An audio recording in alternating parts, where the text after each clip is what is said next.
conversation about how we make Brampton an even greater city.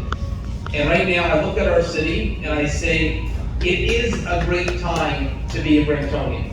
It's a great time to be a Bramptonian because this city has so much talent, so much tenacity, so much resilience that I look at the future of this city and it excites me. It does. And let me give you a few reasons why. Now, you mentioned the hospital. Right now they're already doing the environmental work in front of the old decommissioned Field Memorial. We've been given approval for $1 billion. That's $1 billion with a B to build a new hospital there.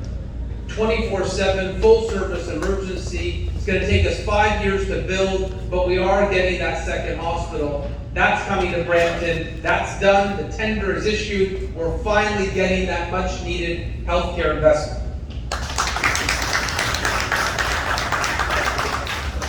But we're taking a different approach. You know, for a long time when you turned on the TV, you wouldn't hear from the Brampton mayor. Sometimes we were too quiet. Sometimes we were too polite. Well, the approach we've taken is to shake things up. My goal was, when Brampton's not being given its fair share, to make sure we break into the media conversation. So people actually pay attention to our city, that we're not forgotten. One of the first things that our council did, and I'm going to single them out, City Councillor Harkirat Singh is here. Harkirat, give us a wave.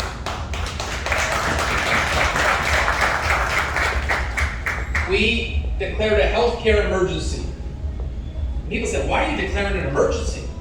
Normally that's for a tornado or an extreme weather event or a railway accident. We said, no, we're declaring an emergency because we want to draw attention to the fact that our city is being mistreated when it comes to healthcare funding. And the next day in the provincial legislature, they're asking the health minister, what's happening in Brampton? They declared a healthcare emergency. That's why we declared the emergency, to start the conversation, to push the government to respond. And 2 years later, we get that announcement in the provincial budget that the funding would be coming. Listen, it doesn't solve everything, but it's the biggest step forward we've had in the city on healthcare in 20 years. At the same time, you mentioned the university. And I'm going to single out Councillor Santos, because when we lost the Ryerson satellite campus, I remember her coming into my office and saying, we can't accept no as an answer. When they're saying we don't deserve a university, we can't accept no, because young people in our city deserve to have the same educational opportunities that they do in other cities. And if Waterloo and Kingston and other cities can have a university, why can't we in Brampton as well? We're not second-class citizens in our city. And I remember hearing Rowena's words and being so proud of her tenacity, saying that we should demand better and demand more, and immediately started an advocacy campaign that said, we deserve a university. And we made some progress. In the last provincial budget, they announced that Brampton is getting the first new medical school in 100 years in the GTA. And that the first class is going to be in 2025. Mohammed Lashmi, who's the president of the Toronto Metropolitan University, is spearheading the project, and he poached someone from my office to come work on the project. I was a little bit sad because she's great, but he stole Urs here to work on this project for the new medical school. Urs, give us a wave. Normally when someone takes someone from your office, you're sad, but I know she's going to do a great job with the medical school, and the first class will be in 2025. But you're right, we deserve a university. And when I look at some of the councillor candidates here today and some of the councillors, we're not going to be quiet. We're not going to be shy when we say that Brampton deserves a university. Med school is great, but that's only the first step. The second step is we do deserve a Brampton University, and we will be vocal about it because young people in our city deserve that. You know, I look at the work we're doing on the environment. We're going to have the first electrified transit fleet in the entire country, the cleanest, greenest transit system in the country. We're making progress on the environment in a very tangible way because we owe that obligation to the next generation.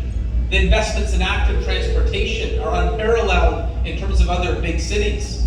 We just brought in free transit. This is something Councillor Basante was working on. Free transit for seniors. First big city in Canada with free transit for all our seniors.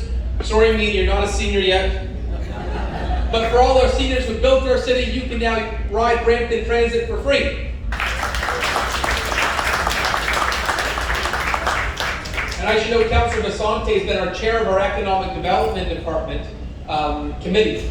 And there's some really exciting things happening in economic development. We've seen a record number of building permits for office space.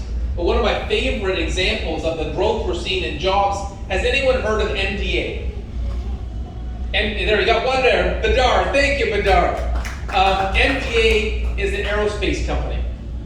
And so literally they hire rocket scientists. Their new headquarters, their expanded headquarters, this giant new building that they're building, is going to host 800 jobs, 800 rocket science jobs. So you know when you watch the movies and you hear, "Hello Houston," you know, in all the space movies, "Hello Houston," we're going to start hearing "Hello Brampton."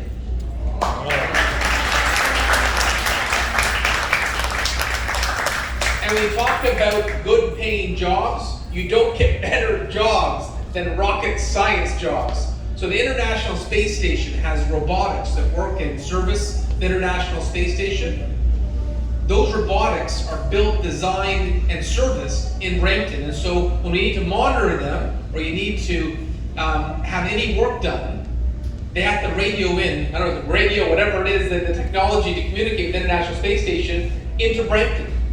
But that's an example of jobs of the future that are happening right in our city. You know, we're diversifying recreation in a way that we've never seen before. For far too long, we've built recreation like it was the 1970s. I want to give a shout out to Councillor Michael Paleshi, who has been very passionate about this as well. Thank you, Michael. Michael, give us a wave. He's hiding in the back. Well, there's traditional sports that a city invests in, but the city is in 2022 is different than it was in 1970. And so I remember Councillor Paleshi around the table saying, "I want to see investments in sports like field hockey," where we're now in his ward building a dome facility and an additional field, because he wants to make sure we have amenities that service the recreational interest of everyone in our city. And what I love about the direction we're going is it's starting to get noticed, and a great example would be cricket. Now I know there may be a few cricket fans here.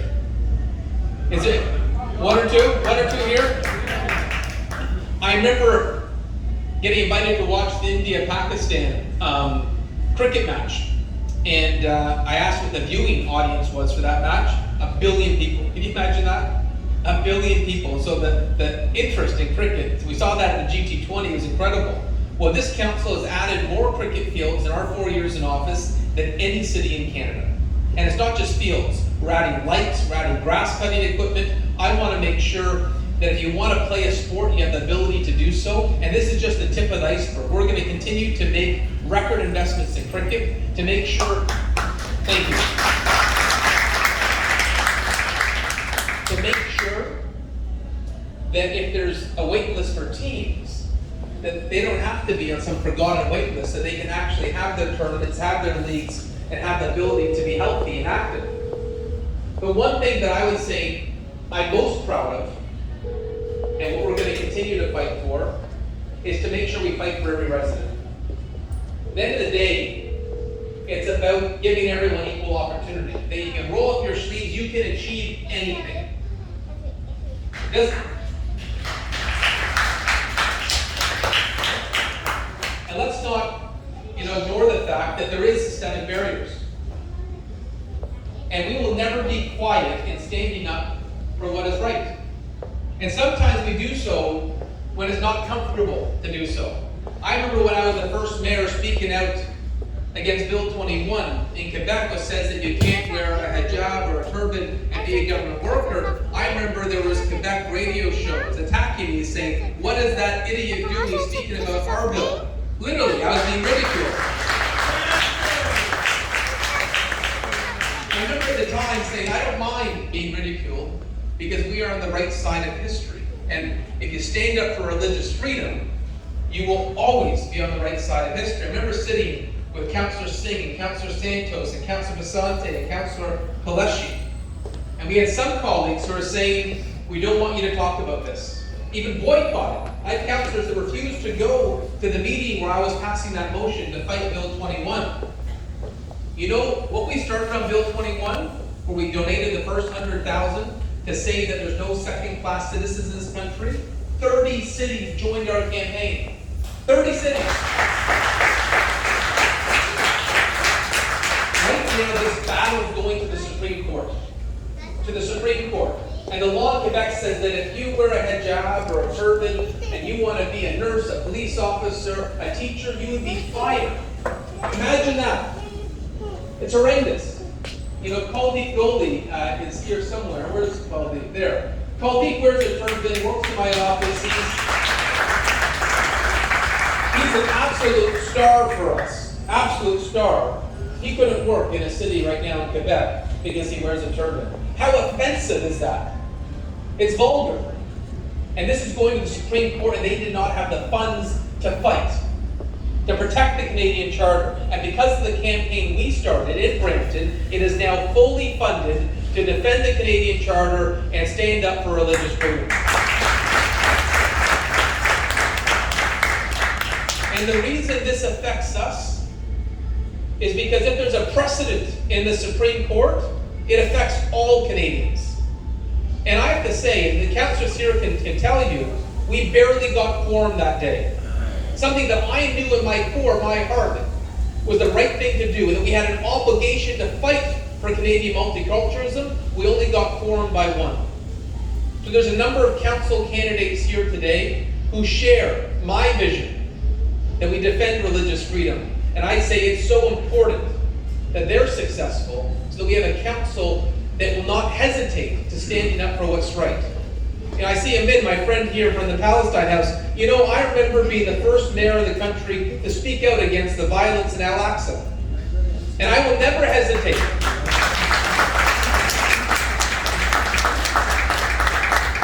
I will never hesitate to stand up for religious freedom because that's who we are in Brampton. We love each other. We respect our neighbors. We're a city of harmony. And so the challenge going forward is to build a team that can continue to build upon this. And I have to say, I love our city. I love Brampton. But we need people of the caliber of Rowena or Kieran and Michael. And I see a number of them in the room. I see so many talented candidates here today that are willing to sacrifice their own careers to serve. You know, I see Denny Keenan here, who runs a very successful electrical company. He's running in 3 and 4. I see Navjeet Kaur here, who's in the healthcare sector. I see Riku Dillon, who runs an immigration company. Jasker and Sandhu, who is a successful communications company. I miss any other candidates here? Okay. Palacio will tell me if I miss anyone. And the point of mentioning this is I want people willing to roll up their sleeves and work hard for our city. And stand with me when we call out hate. And so I know we have many Muslim brothers and sisters here today. And I want to share with you 2 stories that speaks to my approach in the city. The first year as mayor, we decided to hold the city's first ever iftar. And I remember Councillor Basante was in my office, and Councillor Basante is, he reads everything, very thorough, and he says, Mayor, wouldn't it make sense to hold it indoors? And I said, no, I want to hold it outdoors. And I said, if we have an iftar outdoors, it's an example, and it's an opportunity to show the entire city what we know.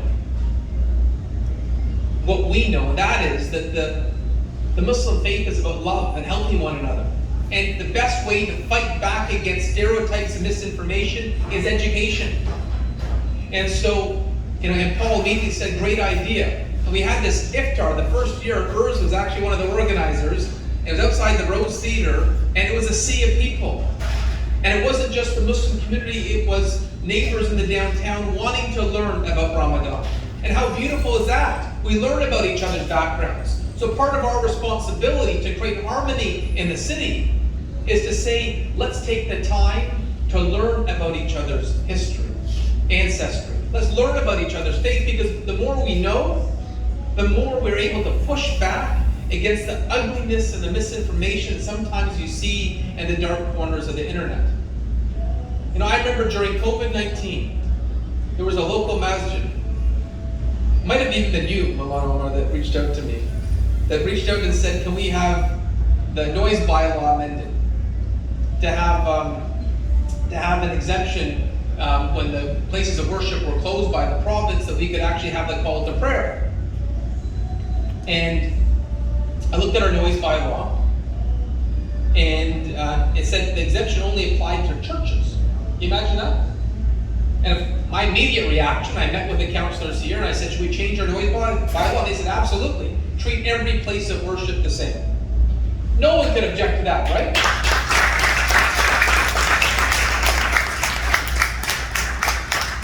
And I remember Councillor Blushy was actually in my office saying, no one can say no to that. What happened? There was a protest. And their protest, and people wrote ugly things on Twitter, very Islamophobic. There was a local real estate agent, Ravi Huda, who worked for Remax, and he wrote horrible things on the internet about the Muslim community. Ugly, despicable. And I remember some city staff came to me and said, maybe people are upset, maybe you should back off on changing the noise bylaw. I said, no. We even had some councillors, some of the old school councillors, who were saying, I don't know, we should change it.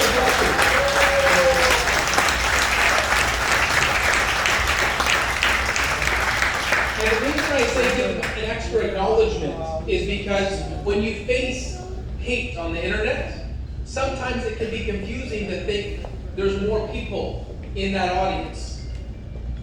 And so we said, no, we're going to make an example of these bigots that are attacking the Muslim community. We sent the tweets to the CBC. And the CBC did an article, Mayor Brown and Council, in fight over noise bylaw and Islamophobic remarks. Put in table. What happened next was beautiful.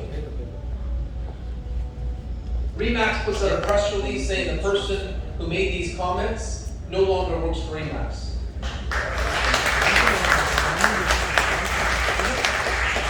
He was the chair of his parent council, and the parent council put out a press release. He is no longer the chair of our parent council. Now don't get me wrong, I never want to see someone lose their job. But what this story illustrates is that if you stand up to hate and intolerance, they speak for 1% of our city. 99% of our city have love in their hearts, respect in their hearts. The only time that hate and intolerance rises is when good people stay silent. And what I can tell you is the councillors who are here today, and I see the candidates who are here today, I am fully confident that they have love in their hearts. They will never be silent. They will never be shy. They will do what is right. And I think Brampton's future is unlimited if we get the right people around the table to continue to say Brampton deserves better. Brampton has an incredible future. And to make that happen, we need everyone here to be active. Find out who your councillor candidates are. Be involved in this municipal election. The worst thing for a city and a democracy is apathy. We can't have a low voter turnout. I need everyone to be involved, and if we do that, we're going to be creating good paying jobs, standing up for equality and freedom. We're going to be keeping the burden of government limited. We're going to be building more cricket fields. Meehan's going to make sure that we have a giant celebration. He's going to bring Church's chicken to all the victory parties in the city, right? But please, be involved. That's my ask of you. Be involved and insist that our city can do better by putting great people around the table. So I just want to say, inshallah, with your help, we're going to move mountains. Thank you for your friendship. Thank you for your support.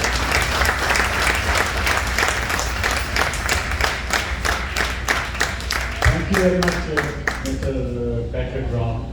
You shared the information more than we were expecting, basically. So now is the time of our dearest friend, program coordinator, and community well-wisher, and a successful businessman, Mr. Miyanadi. Please say some words. Bismillahirrahmanirrahim. Assalamu alaikum. I don't have so much, but I just want to say I'm so glad my all brothers and my friends from Brampton Social Group, they come here. Thank you so much for you guys. Without the Brampton Social Group, we are not complete. Brampton Social Group, but I just want to tell you, Brampton Social Group have a so strong group. Like example, if we have a one-person team, the next few minutes, we can get 50, 30 people to say what happened. This is the quality of Brampton Social Group. And the second, I give you congratulations to you because I have a message from all along from Brampton. I call everyone, they are not in the, some they are not in the city, some they are not in the area, but they give me a message, they say, just ask better. All Muslim Pakistani community from Brampton are 110% support for Patrick Brown. Brother Mumtaz told me, Brother Faisal, Brother Ashraf, Brother Faisal, everybody say congratulations to Patrick Brown. He is going to be a next 20, 10, whenever you want, one time, two time, third time, all time we are with you. Because we know you feel us. I have a special connection with brother. I don't know why I can do anything for him. Why? Because whenever we need him, he is just a text away. If we text him, he replies within a second. I don't know how he managed. But he always with us. Always love us. And thank you so much for everything what you do for us. We never forget. And finally, last, Brother Safdar. Brother Safdar, this program not be successful without you. Thank you so much, brother. Thank you so much. Thank you so much, everyone, for coming. Thank you so much. Thank you so much, Mr. Miyanadi. So now I think the snacks are ready over there, and it's ready to party's over, and everyone can have. Good to see you.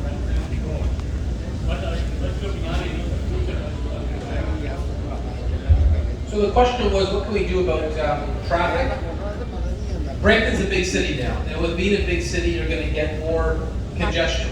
What I would note is that the LRT extension, we're going to push to have better public transit. The LRT extension will connect the bottom of Mississauga to hopefully one day the top of Brampton. Right now, the next stage will get into the GO train station in the downtown. We're going to have rapid bus transit on Queen, something Councillor Singh is working very closely on. So the goal is to create other avenues than just driving the car. The provincial government is proceeding with the 413 project, which will create another transportation corridor. So there are